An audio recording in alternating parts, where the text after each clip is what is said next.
So we've all done it, run across people who take themselves way too seriously about cooking food, who follow every recipe exactly as written and then get disappointed with the results. I've done it, you've done it, don't pretend you haven't. Well, today I am breaking all the rules. I want to make some roast potatoes, and everybody says, yeah, make sure you parboil the potatoes ahead of time, and I've certainly been doing that for at least the last 25, 30 years. But I decided today I'm just going to take the potatoes, chop them up, throw them in a pan, and yeah, this is lard, real lard. And if you're saying, well, it's kind of dirty, well, it is, because it's been used before, but it's perfectly healthy and safe.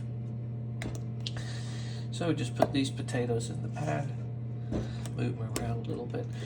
I find in life in general, if you take yourself way too seriously and you think everything's got to be done absolutely perfect, something ends up going wrong. And you're like, why did I try so hard to be perfect? And that's part of what we try to do here at Sunny Approach, is not take our life way too seriously. Have fun doing things, whether it's making food or in the sewing lab creating nice new clothing items, or if it's taking trips with our dog Cappuccino. But whatever we do, we always try to find a way to look on the bright side, find the silver lining in that proverbial cloud, if you would like. So these are pretty well covered in lard.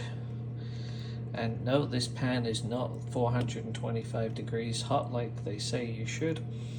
And I'm sure that there'll be plenty of grumbling and complaining from my family members or other people who say, yeah, you should do this differently. But here we go. I'm going to put them into the oven. And the oven is about 420 degrees Fahrenheit. So we'll come back and we'll check on those at some point in the future and see how they do.